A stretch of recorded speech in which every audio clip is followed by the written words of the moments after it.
মার্কিন একটি গোয়েন্দা সংস্থার প্রধান তুলসী গ্যাবার্ড সম্প্রতি ভারত সফরকালে একটি গণমাধ্যমের জিজ্ঞাসাবাদে প্রশ্নের মুখে তিনি বাংলাদেশ সম্পর্কে যে মন্তব্য করেছেন সেটি হচ্ছে বাংলাদেশে ইসলামী খেলাফতের নামে যে জঙ্গি উন্মাদনা, জঙ্গি অস্থিরতা, সেটি রীতিমতো উদ্বেগের বিষয়।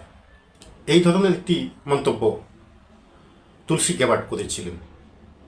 এখন প্রশ্ন হচ্ছে, এর জবাবে বাংলাদেশ কি করেছিল?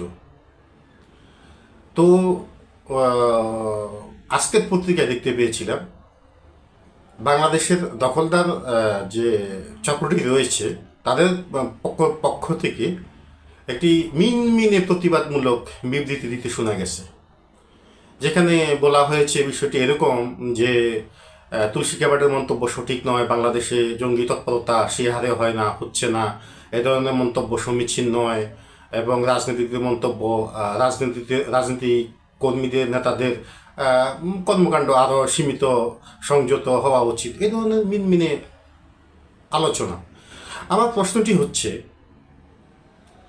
যিনি কথিত শান্তিতে একজন নোবেল লরিয়েট এবং বিশ্বব্যাপী যার বিস্তর ক্ষমতার কথা আমরা শুনতে পেয়েছি, সেই ক্ষমতাবান পুরুষ, তিনি কেন মার্কিন যে দূতাবাস রয়েছে বাংলাদেশে, সেই মার্কিন দূতাবাসে গিয়ে, বা দুঃখিত, মার্কিন দূতকে ডেকে এনে এর ব্যাখ্যা তিনি কেন চাইলেন না?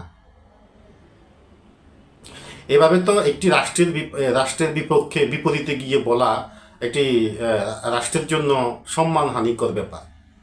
তো বাংলাদেশের পক্ষে এত শক্তিশালী, এত ক্ষমতাধর একজন রাষ্ট্র, যিনি, আমি তো তাকে সরকার প্রধান বলতে ইচ্ছুক নই, তিনি যদিও তিনি যেভাবেই হোক তিনি ক্ষমতা দখল করেছেন, তো তিনি সেই জায়গাটাতে থেকে তিনি কেন মার্কিন রাষ্ট্রদূতকে ডেকে এনে এর জবাবটি চাইতে পারলেন না?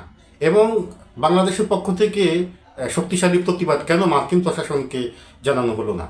এই প্রশ্নটি রয়ে গেল। উল্লেখ্য, আমরা জানি জননেত্রী শেখ হাসিনার সরকার কিন্তু শক্তিশালী একটি প্রতিবাদ করেছিল যখন সেন্ট মার্টিনস নিয়ে ষড়যন্ত্র শুরু হয়েছিল। তখন তিনি অকপটে বলেছিলেন যে সেন্ট মার্টিনসকে কেন্দ্র করে এখানে একটি খ্রিস্টান স্টেট গড়ে তোলার পরিকল্পনা করা হচ্ছে, যা আমি বেঁচে থাকতে কখনো হতে দেব না। আমাদের নোবেল লরিয়েট এত শক্তিশালী, এত বিশ্ব